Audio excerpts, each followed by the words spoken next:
మే నెల 2025 సంవత్సరంలో 12 రాశుల వారికి గ్రహస్థితి ఏ విధంగా చెప్తున్నాను. మొట్టమొదటగా మనకి ఏప్రిల్ 13వ తేదీన రవి మేష రాశిలోకి వస్తున్నాడు. ఇక మీనరాశిలో ఎవడున్నాడండి? బుధుడు, శుక్రుడు, రాహువు, శని గ్రహాలు ఉంటాయి. ఇకపోతే గురుగ్రహము వృషభ రాశిలో మే 30 తర్వాత ఏమవుతుందంటే మనకి ఈ యొక్క మిథున రాశిలోకి వస్తుంది. అంటే మనం ఇప్పుడు చెప్పుకోబోయేది మే నెల కాబట్టి మనకి గురుడు వృషభ రాశిలో ఉన్నట్టుగానే తీసుకోవాలి. ఇకపోతే కుజుడు ఏప్రిల్ 2వ తేదీన మనకి కర్కాటక రాశిలోకి నీచపట్టి వచ్చాడు. కాబట్టి ఈ యొక్క రాహు వచ్చేసరికి మే 29వ తేదీన 2025 సంవత్సరంలో మీన రాశి నుంచి కుంభరాశిలోకి వస్తాడు. అలాగే ఈ యొక్క కేతువు ఈ యొక్క కన్యా రాశి నుంచి సింహరాశిలోకి వస్తాడు. ఇదండి గ్రహస్థితి. కాబట్టి ఈ గ్రహస్థితి ద్వారా మనకి 12 రాశుల వారికి ఎలా ఉందో మనం విడివిడిగా ఒక్కో రాశికి చూద్దాం. ఇకపోతే ఈ ప్రతి ఒక్కళ్ళకి కూడా భార్యాభర్తల మధ్య సమస్యలు ఈ నెలలో ఎందువలన ఇలాంటి సమస్యలు వస్తాయి అంటే మనకి అక్కడ శుక్రుడు రాహుతో కలిసి ఉన్నాడు. కాబట్టి భార్యలు మొండితనంగా వ్యవహరించడం, అలాగే మీరు తారసపడేటటువంటి ఆడవాళ్ళు ఎవరైతే ఉన్నారో మీకు వాళ్ళంతా కూడా మొండిగా వ్యవహరించడం అనేటటువంటిది జరుగుతుంది. అలాగే చాలామందికి అత్తగారులతో సమస్యలు. ఏమండి మరి పెళ్ళిళ్ళు ఇచ్చేటప్పుడు కట్నాలు ఇచ్చేటప్పుడు మరి మాకు ఇస్తామన్నారు అంత ఇవ్వలేదండి అని చెప్పి అల్లుళ్ళు కూడా అత్తగారుల మీద అలిగేటటువంటి సందర్భాలు. ఆ తర్వాత భార్యాభర్తల మధ్య ఈ అత్తగారులు దూరిపోయి అస్తమాను రోజు ఫోన్ చేస్తూ ఆ కూతుర్ని అన్ని విశేషాలు అడగడం, కొత్తగా పెళ్ళైనటువంటి ఈ యొక్క అమ్మాయిలకి వాళ్ళ తల్లిదండ్రులకి ముఖ్యంగా తల్లికి అన్ని విషయాలు చెప్తారు. భర్త మరి వేధిస్తున్నట్టుగా అనిపిస్తుంది అత్తగారికి. ఈ విధంగా వాళ్ళు అయితే ఇలా చేస్తున్నాడు కాబట్టి నువ్వు వచ్చేసేయి, కాపురానికి వచ్చేసేయి, ఇంటికి వచ్చేసేయి అని అనడం. ఈ విధంగా వాళ్ళు వచ్చేయడము, అది చిన్న చిన్న సమస్యలు ఈగోలుగా మారిపోవడము, ఈ విధంగా అనేకమైనటువంటి భార్యాభర్తలు పాపం వాళ్ళ తప్పిదాలు లేకుండా విడిపోయేటటువంటి సందర్భాలు జరుగుతున్నాయి. మా గురువుగారు అయినటువంటి గరికపాటి నరసింహారావు గారు ఒక వీడియోలో చక్కగా చెప్తారు. ఏమంటే దొండకాయ కూర వల్ల భార్యాభర్తలు ఇద్దరు కూడా విడిపోయారండి అని. అంటే ఏం చేస్తారు? ఫోన్ చేస్తారు. ఫోన్ చేసి ఏం కూర వండావమ్మా అంటే అక్కడ అత్తగారింట్లో దొండకాయ పాదు ఉంది కాబట్టి దొండకాయలు కోసుకి దొండకాయ కూర వండామ్మా అంటారు. మళ్ళీ ఈ తల్లి ఒక 4 రోజుల తర్వాత చేస్తుంది. ఆ తర్వాత ఈ దొండకాయ తర్వాత వంకాయ కూర, బెండకాయ కూర, ఇవన్నీ తోటకూర కూర అయిపోయింది. మళ్ళీ 4వ రోజు ఫోన్ చేసేసరికి మళ్ళీ దొండకాయ రొటేషన్లో వీళ్ళకి వస్తారు. కోస్తే మళ్ళీ తల్లి అడుగుద్ది ఏం కూర వండావమ్మంటే దొండకాయ, మొన్నే కదా దొండకాయ వండావు మళ్ళీ ఏంటి అని వీళ్ళని అడగడం. ఇలా రకాలుగా మళ్ళీ ఇంకో రొటేషన్లో ఇంకొక 5 రోజులు పోయి దొండకాయ రావడం వీళ్ళ కర్మకాలి. ఈ విధంగా ఏంటి అస్మాన్ దొండకాయలో పెడుతున్నాడు, మా అమ్మాయిని సరిగ్గా చూడట్లేదని చెప్పేసి మరి వచ్చేసాయి సూట్ కేసు పెట్టుకుని వెళ్ళిపోవడం అమ్మాయి. ఈ విధంగా కాపురాలు వెళ్ళిపోతున్నాయని ఎంతో చక్కగా చలోక్తిగా చెప్తారు గురువుగారు. ఆయన సరదాగా చెప్పినప్పటికీ ఇది వాస్తవంగా ఇంచుమించు ఈ సమస్యలన్నీ కూడా భార్యాభర్తల మధ్య సమస్యలన్నీ కూడా ఇలాగే ప్రారంభం అవుతాయి అన్నమాట. కాబట్టి దీని అంతటికీ కారణం ఏంటంటే అండి కుజుడు వీక్ అవ్వడం. ఆ వీక్ అయ్యేటటువంటి కుజుడు ఇప్పుడు అయ్యాడనమాట. మొన్నటి దాకా కూడా కుజ స్తంభన జరిగింది. మిథున రాశిలో ఉన్నటువంటి కుజుడు మీకు చాలా ఉత్తమ ఫలితాలను మీకు ఇవ్వలేదు. అలాగే ఏప్రిల్ 2 తర్వాత ఈ యొక్క కుజుడు నీచపట్టి కర్కాటక రాశిలోకి రావడం అనేటటువంటిది జరిగింది. కాబట్టి ఇక్కడ కర్కాటక రాశిలో కుజుడు నీచపట్టాడు కాబట్టి మనకి భార్యాభర్తల మధ్య సమస్యలు అనేటటువంటివి బాగా పెరిగిపోతాయి అన్నమాట.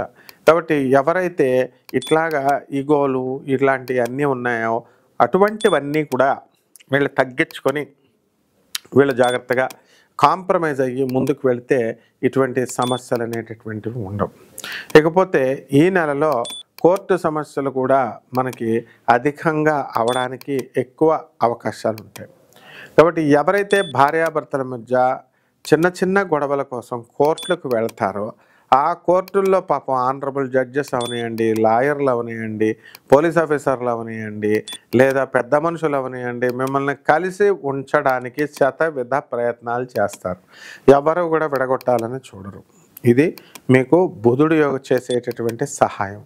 అయితే మీరు ఆ సహాయాన్ని రిసీవ్ చేసుకోరు అని క్లియర్గా మనకి బుధ గ్రహం సూచిస్తుంది. ఆ బుధుడు మీనరాశిలో ఉన్నప్పుడు మీకు కమ్యూనికేషన్ స్కిల్స్ తగ్గిపోవడం కానీ, లేదా అవతల వాళ్ళు చెప్పేటటువంటిది మిస్కమ్యూనికేట్ అవుతుంది. ఏంటి వీళ్ళు ఏదో చెప్తున్నారు, వాళ్ళు పాపం మంచి ఉద్దేశంతో మీకు ప్రజలందరూ కూడా మీకు నీ కాపురం చేసుకోమ్మా అని చెబితే వీళ్ళు ఏం చేస్తారంటే వీళ్ళు రివర్స్ గేర్లో వీళ్ళు ఆలోచించుకోవడం అనేటటువంటిది జరుగుతాయి.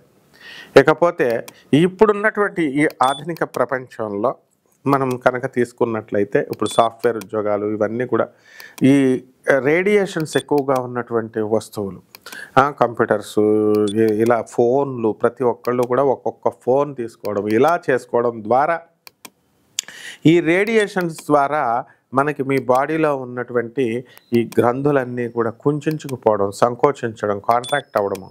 సో తద్వారా మీకు ఎరెక్టైల్ డిస్ఫంక్షన్ అనేటటువంటి ప్రాబ్లమ్లు రావడం, లైంగికంగా పటుత్వం తగ్గిపోవడం, ఈ విధంగా భార్యాభర్తల మధ్య లైంగిక సంతృప్తి లేకపోవడం, అనేక రకమైనటువంటి సమస్యలు ఈ యొక్క నెలలో వస్తూ ఉంటాయి. కాబట్టి ఇవన్నీ కూడా మనము ఈ శుక్రుడు రాహువుతో కలిసినప్పుడు, కుజుడు కర్కాటక రాశిలో ఉన్నప్పుడు ఇలా జరగడానికి అవకాశాలు ఉంటాయి. కాబట్టి ఇవన్నీ కూడా ఒక్కొక్క రాశి వారికి భార్యాభర్తల మధ్య ప్రాబ్లమ్స్ని మనం ఎలా సాల్వ్ చేసుకోవాలో పరిష్కారాలు చెబుతూ విడివిడిగా ఈ యొక్క రాశి ఫలాలను ఒక్కొక్క రాశికి మనం చూద్దాం. కర్కాటక రాశి, ఈ కర్కాటక రాశి వారందరికీ కూడా మనకి అష్టమంలో శనిగ్రహం మార్చి 29, 2025 సంవత్సరం తర్వాత ఆయన మీనరాశిలోకి వెళ్ళిపోయాడు.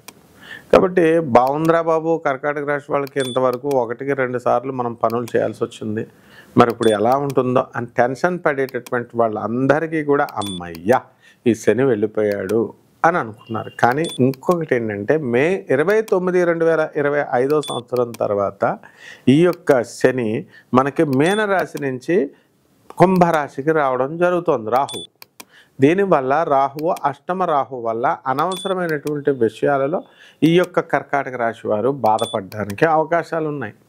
కాబట్టి ఈ కర్కాటక రాశి వాళ్ళంతా కూడా మనం ఏం చేయాలండి అని అంటే మనకి ఈ 1-2 సార్లు ప్రయత్నించడము, వితండ బాధాలు చేయకుండా ఉండడం. అయితే కర్కాటక రాశి వాళ్ళందరికీ కూడా రాత్రులు లేటుగా వెళ్ళేటటువంటి వాళ్ళకి డెఫినెట్గా కుక్క మిమ్మల్ని కరుస్తుంది. కాబట్టి జాగ్రత్తగా తొందరగా ఇళ్ళకి వెళ్ళిపోండి, జనం గుంపులతో ఉండండి. అలా కాకుండా మీరు 11 గంటలకు ఆ టైంలో రాత్రులు మీరు ఇళ్ళకి వెళితే కంపల్సరీ ఆ యొక్క రాశి వారికి కుక్కల నుంచి బెడద అనేటటువంటిది ఉంటుంది. మీ పేరు మీద ఉన్నటువంటి స్థలాలు ఇవన్నీ కూడా కాస్త రేట్లు పెరగవు, షేర్స్ ఇవన్నీ కూడా. కాబట్టి ఇలాంటి మరికొన్ని విషయాలు చేయడం కోసం మన ఛానల్ని చూడండి, సబ్స్క్రైబ్ చేయండి. ఇంకేం డౌట్స్ ఉన్నా సరే మన ఛానల్ ఫ్రీగా మనం జ్యోతిషాలు చెప్తాము.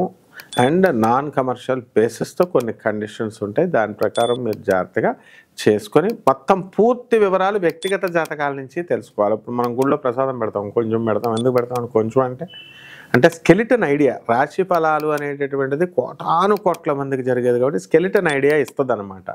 అందువలన ప్రతిదీ కూడా నాకు ఇది కావాలా, నాకు ఇది చెప్పలేదు, అది చెప్పలేదు అని అనుకోకూడదు. వ్యక్తిగత జాతకాలు డిఫరెంట్గా ఉంటాయి. అలాగే నాకు ఇది ఒక అబ్బాయి ఇప్పుడు నాకు మీరు అబద్ధం చెప్పారు గురువుగారు, నా ఆరోగ్యం బాగుండలేదండి అన్నాడు. అక్కడ ఏం చెప్తాం మేము, రవి బ్రహ్మాండంగా ఉన్నప్పుడు నీకు ఆరోగ్యం బాగుంది నాయన అని చెప్తాం. కాబట్టి ఇలాంటి కంప్లీట్ తెలుసుకోవడానికి మీరు వాట్సాప్లో మీ నెంబర్కి నాకు చేయొచ్చు డైరెక్ట్గా. ఇక పరిహారాల గురించి నెక్స్ట్ మనం చెబుదాం. పరిహారాలు చేసుకోవాల్సినటువంటి అవసరం ఉంది. ఈ యొక్క రాశి వారందరూ కూడా మనకి ఒక రావి చెట్టును తీసుకోండి. ఆ రావి చెట్టుకి చక్కగా మీరు రోజు నీళ్లు పోస్తూ ప్రతిరోజు 21 సార్లు ప్రదక్షిణ చేయండి. శనివారం నాడు మాత్రము విశేషించి ఆ రోజు 108 ప్రదక్షిణాలు చేయాలి. ఉదయం చేస్తారా, మధ్యాహ్నం చేస్తారా, సాయంత్రం చేస్తారా, మీ ఇష్టం. అదేవిధంగా ఇది దేవతా వృక్షము, అశ్వత్థ వృక్షం అని దీన్ని అంటాము. దీని యొక్క ప్రభావం వలన, దీని మొదట్లో నీళ్లు పోయడం వలన శనీశ్వరుడి యొక్క దోషాలు అనేటటువంటి తొలగిపోవడం జరుగుతుంది.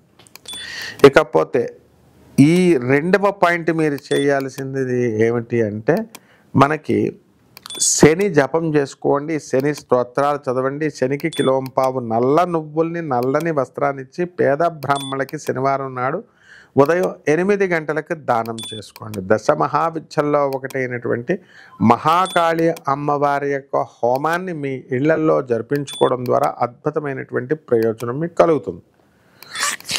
ఇక మూడవ ఇదిగా నల్ల చీమలకి మీరు పంచదార కానీ గోధుమ నూక కానీ వేయడం అనేటటువంటిది చాలా మంచి విషయం.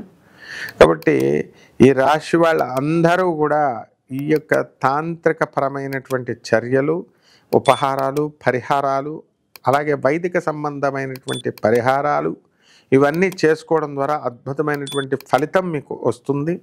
అలాగే బెజవాడ కనకదుర్గమ్మ తల్లి యొక్క పటాన్ని మీరు తీసుకొని ఆమె పాదాల దగ్గర ఓం హ్రీం సరస్వతి అయిన నమః, ఓం హ్రీం మహాలక్ష్మి అయిన నమః, ఓం హ్రీం దుర్గాయ నమః అనేటటువంటి మూలమంత్రంతో మీరు జపం చేసుకొని మీరు చక్కగా పాయసాన్ని నివేదనం వారానికి ఒకసారి శుక్రవారం కనుక మీరు పెట్టినట్లయితే అద్భుతమైనటువంటి ఫలితాలు మీకు లభిస్తాయి. శుభమస్తు.